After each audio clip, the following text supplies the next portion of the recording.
Fala pessoal, tudo bem? Bom dia. Hoje a gente vai estar dando continuidade nos nossos vídeos. Hoje a gente vai estar tratando especificamente sobre os tipos de bombas hidráulicas, né? A gente vai fazer uma série de vídeos aí sobre a parte de bombas hidráulicas, né?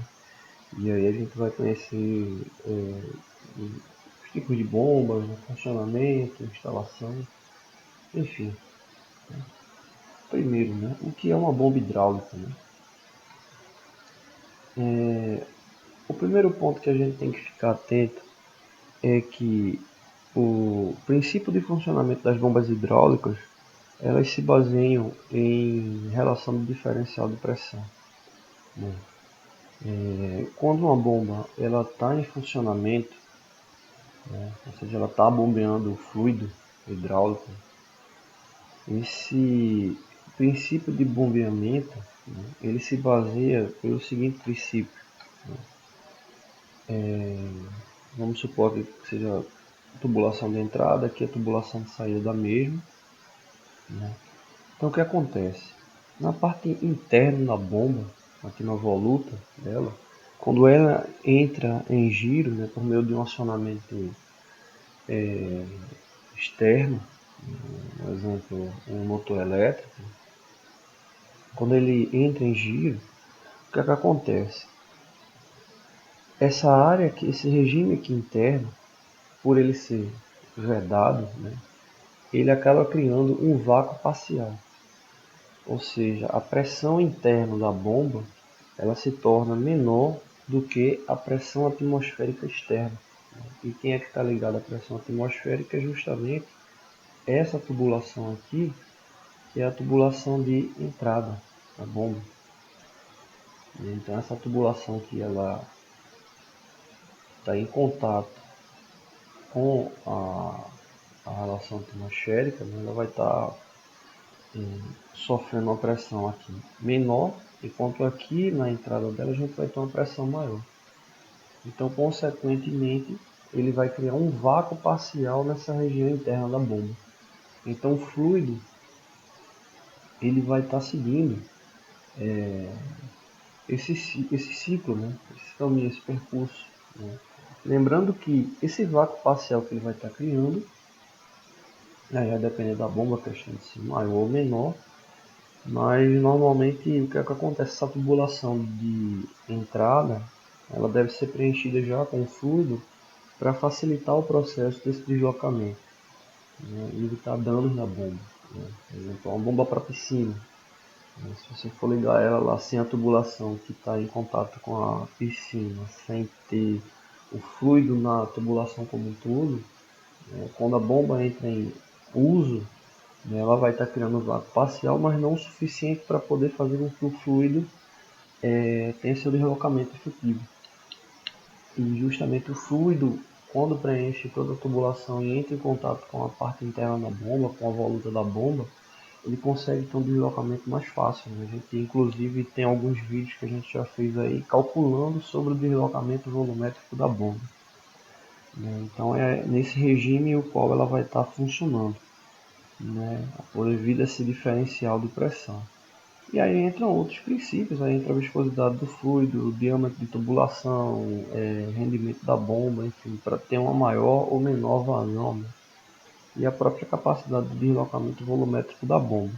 Mas o princípio de funcionamento dela é esse, né? Ela vai criar um regime de pressão interna menor do que o externo, consequentemente essa pressão interna, por ser menor, ela vai estar gerando um vácuo parcial naquela área, e aí, ó, consequentemente, o fluido que vai estar em contato com essa região, ele vai ser deslocado para essa área de menor pressão.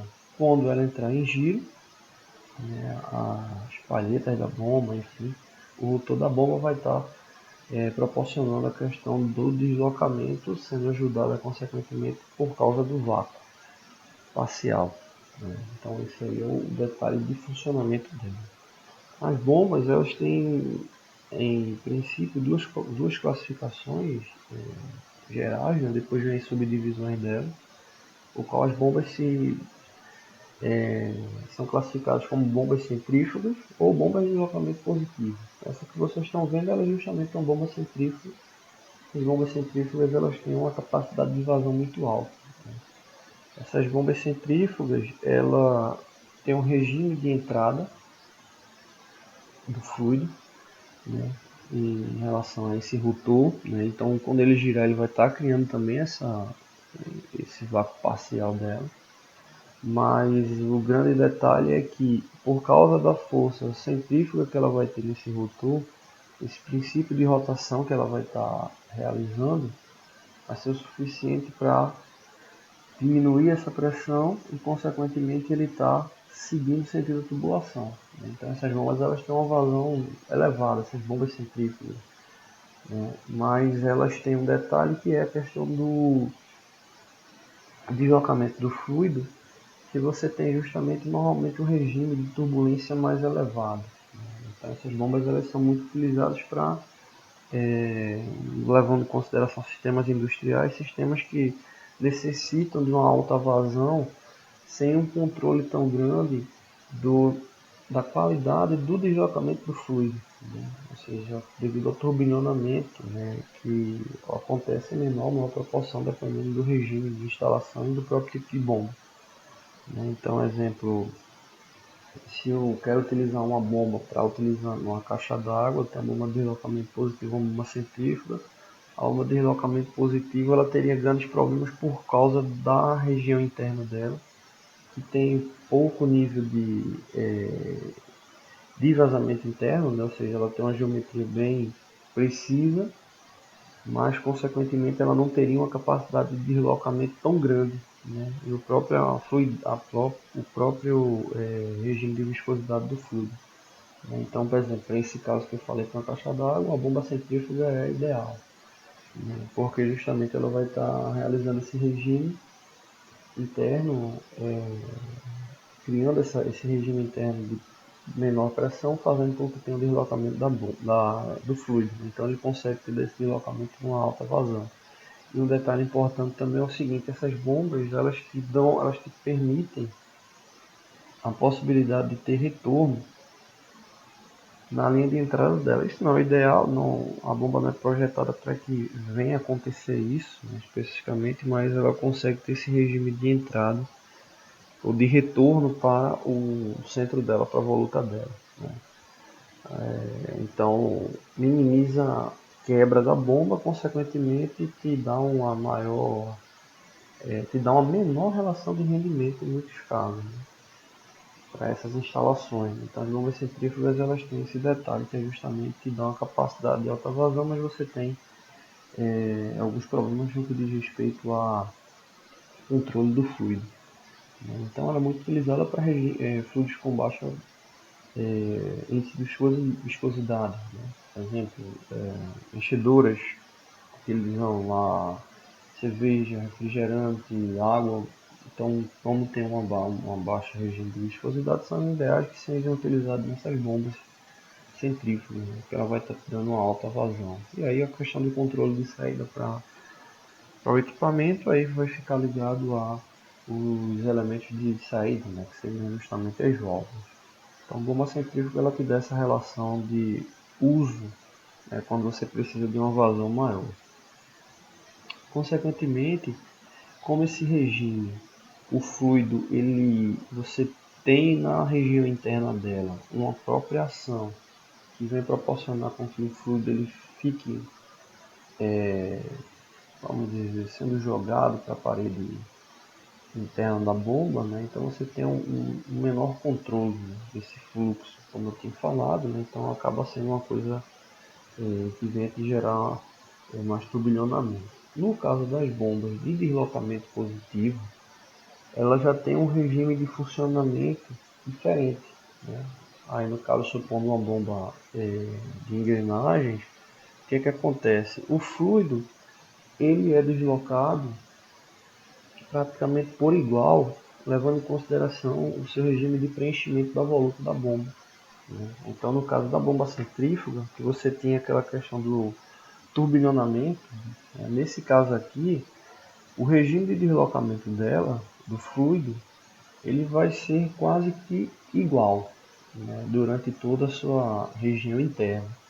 Essas bombas elas se baseiam muito pelo princípio de Pascal, né? Então, nesse caso aqui, você acaba tendo uma menor vazão e, consequentemente, uma maior pressão no deslocamento do fluido. Então, nesse caso aqui, os fluidos eles precisam ter uma capacidade de viscosidade mínima. Então, é muito utilizado em óleos hidráulicos, né? O qual você tem lá um considerável índice de viscosidade, né? Ou fluidos, né, que tenham de fato uma elevada viscosidade, né? Alguma ação hidráulica que venha a ser necessária para poder vir fazer esse deslocamento, né? Então, essas bombas você tem um controle de, do deslocamento do fluido bem maior. Consequentemente, também essa bomba ela trabalha com um regime de pressão maior, né, para que esse fluido ele venha a ser deslocado, né, já que ele trabalha muito com base no princípio de Pascal, né, quando você tem uma pressão exercida em um ponto do fluido, ele se desloca, né, ele é exercido igualmente em todos os outros pontos do recipiente onde esse fluido está armazenado. Então, essas bombas elas são muito utilizadas com esses fluidos hidráulicos, né, o qual são utilizados consequentemente para elementos que precisam de maior força no seu deslocamento, né? Por exemplo, cilindros hidráulicos, prensas, elevadores hidráulicos, a hidráulica móvel, né? Escavadeira, enfim, o que vem a ter essa atuação desses cilindros hidráulicos que precisam de força, as bombas utilizadas são essas bombas de deslocamento positivo. Se você fizesse o uso contrário das bombas centrífugas, como ela trabalha com aquele regime de turbilhonamento interno, você não teria como estar causando esse efeito de pressão necessário para o deslocamento do elemento. Como a bomba de deslocamento positivo, o próprio nome já indica, o fluido ele vai estar sempre seguindo lá para um sentido, ou seja, ele não admite o retorno desse fluido. Ele não admite esse retorno. Na prática, ele pode até acontecer, mas é uma falha do processo, né, que pode vir a ocasionar algum problema até na bomba. Então, romper algum elemento, mas ela não é projetada para suportar isso. Então, toda vez que você vai precisar de força, pressão, você vai estar utilizando essas bombas de deslocamento positivo. Então, os dois modelos de bomba, as duas classificações de bombas, você tem o princípio de funcionamento no que diz respeito à questão de criar o vácuo parcial interno parecido, mas a função fim é diferente das duas. Uma você tem uma capacidade de vazão maior, outra você tem uma capacidade de pressão maior.